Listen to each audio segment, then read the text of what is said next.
children, welcome back. Now in today's class we are going to learn how to factorize any given expression using identities. Now we have already learnt about identities in algebraic expressions and identities. What are the four basic identities, children? First one, a plus b whole square is equal to a square plus 2ab plus b square.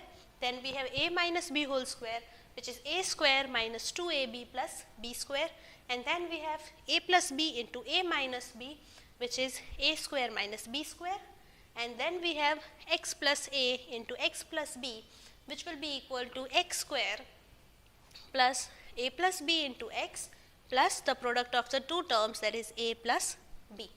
So these are the four basic identities that we have already learnt. Now in this lecture we are going to learn how to use these identities to factorize. Here, for example, I want to factorize x square plus 8x plus 16. How can I do this? Now if you look carefully over here, children, the first term is a square. I can write x square like this, x square, and the last term 16 is also a perfect square, so I can write it like this. Now if you look carefully and you compare it with a plus b whole square, over there also see, the first term was square, the last term was square, and in the middle you had 2 into first term into last term. So here if you write like this, 2 into what is the first term? X. What is the last term? 4. So now check, are you getting the original expression? See, here x square, then 2 4s are 8 into x. So you are getting 8x, 4 square is 16. Here because there is plus, you will write plus. So yes, when you compare it, you know that it is nothing but a plus b whole square. So over here, you will get x plus 4 whole square, because if you compare with it, this will be a and this will be b. So when you write it, it will be x plus 4 whole square. Understood, children? So this is, first of all, you have to look at the expression and think that with which identity can you compare the given expression. Here, now, how come it is a plus b? How did I know that it will be a plus b and not a minus b? So always be careful. With the middle term, if there is plus, it will be a plus b. With the middle term, if there is minus, it will be a minus b whole square.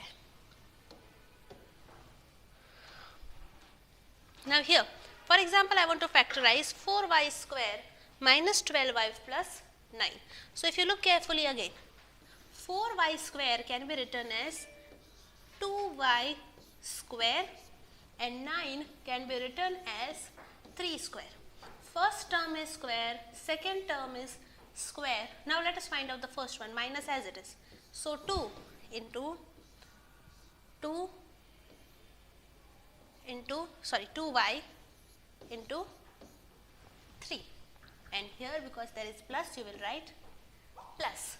So this, if you compare this with this, it is completely satisfying the identity. So over here the identity is a minus b whole square. So what is a? Compare, it is 2y. What is b? It is 3. So I can write it as 2y minus 3 whole square. How did I know it is going to be minus? Because over here the second term is negative, it is in minus. So here you will get 2y minus 3 whole square.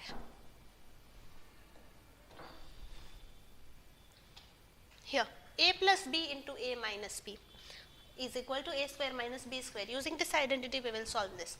So if you look carefully, 49p square can be written as 7p square minus 36 can be written as 6 square. Now this is nothing but, if you compare, a square minus b square. So 7p square, if you consider 7p as a, it will be 7p plus 6, and the second bracket will be 7p minus 6. Why? Because what is the identity? A square minus b square is equal to a plus b into a minus b. That is why 7p plus 6 into 7p minus 6.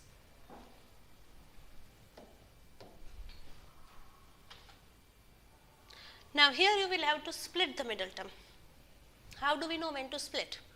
Here the first term is square, but the last term is not a perfect square. So when the first term is square and the last term is not a perfect square, try splitting the middle term. How do we do that? First of all, let the first term and the last term be as it is. Now, what is the last term? 6. What are the factors of 6? It can be 1 into 6.